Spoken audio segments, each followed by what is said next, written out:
guys, we're here at Anika Campsite dito sa Cabinti, Laguna. Yes guys, at ito ang aming pangalawang experience ng camping. Yes! At guys, kahit na medyo masama ang panahon, ay Gora Bells kami guys.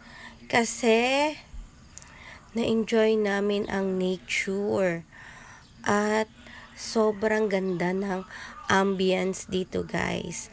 Marami kayong pwedeng gawin dito sa camping site na to guys.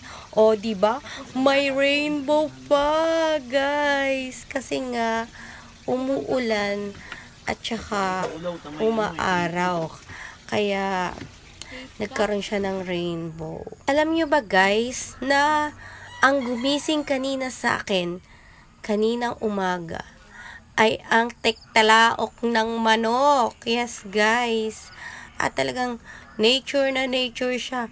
Para kang nasa probinsya guys. Ayan. At diba, hindi naman halata guys na ma-fog dahil nga sa umuulan. Yes guys.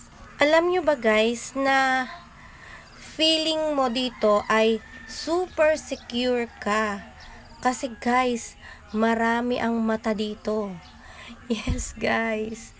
Maraming mga CCTV na nakatingin sa iyo.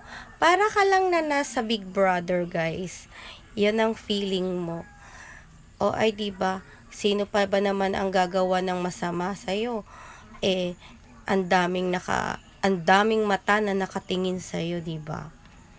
At guys, ako talaga, kapag nandito talaga kayo guys, mararamdaman nyo na gusto nyo ulit na bumalik. Kasi nga guys, sobrang linis niya.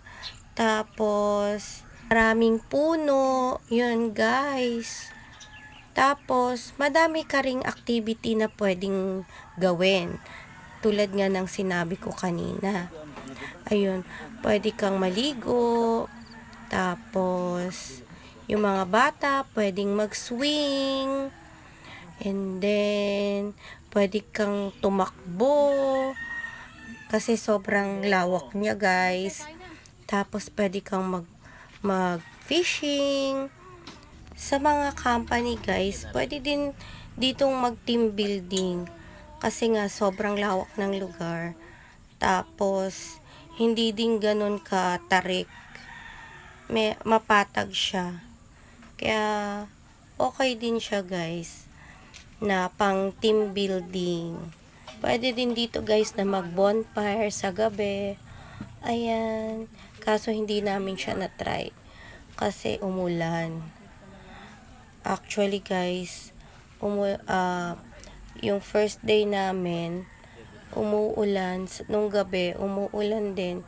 At nang umuwi kami ay umuulan din. Pero kahit na umuulan, ay masyado naming na appreciate ang lugar guys.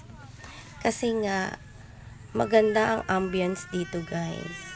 Sa mga ayaw guys na magstay sa tent, meron din silang mga kubo guys. Ayan. Yan yung mga kubo nila na pwede nyong rentahan.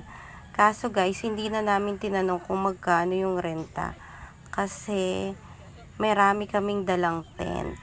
At guys, bawal mag-iwan ng kalat dito guys. Kung mag-iiwan ka ng kalat, magbabayad ka ng 500 pesos para dun sa maglilinis para sa'yo. Pero, kung ako naman guys, ay maglinis na lang tayo. Para hindi na tayo magbayad ng 500 pesos.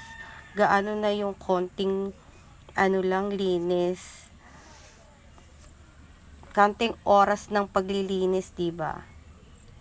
Pero yun nga guys, sa mga napagod na at ayaw na nilang maglinis, ayun, merong mag-iiwan ka ng 500 pesos para sa fee ng maglilinis para sa'yo.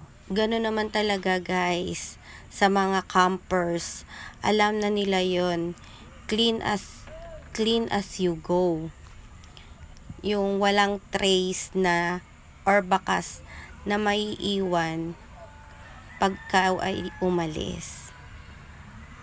Kahit na panoorin nyo ang vlog ni na Gio Ong o kaya yung vlog ni Boy First Time at saka ni Direk Gino, yun, malalaman nyo guys na talagang ang mga campers ay hindi nagiiwan ng bakas ng dumi or kalat. Guys, eto nga sa kadadaldal ko. Ayan, nagtry din nga pala kami guys na sumakay ng floating boat. Or sa amin guys, balsa lang yan. Ayan, yung pinagsama-samang kawayan. Yan ang tawag sa amin sa Mindoro, balsa. Pero pinasosyal ay floating boat. Love you. Or may iba pang tawag dyan guys. Ingat, Ayoko baby. na mag-isip. Masasabi ko guys na kahit na ulanin at arawin kami sa aming camping, ay nag-enjoy ang mga bagets. Wala sa kanila yung malamig na panahon. Basta maliligo sila. At eto na nga guys, ang bilis din lang ng oras. Ayan guys, pauwi na kami. Pero masasabi ko guys na napakagandang experience ang mag-camping at masarap ulit-ulitin siya guys. O ay di ba? Kaya next time, sana sa susunod na vlog ko guys ay mag-camping ulit tayo guys.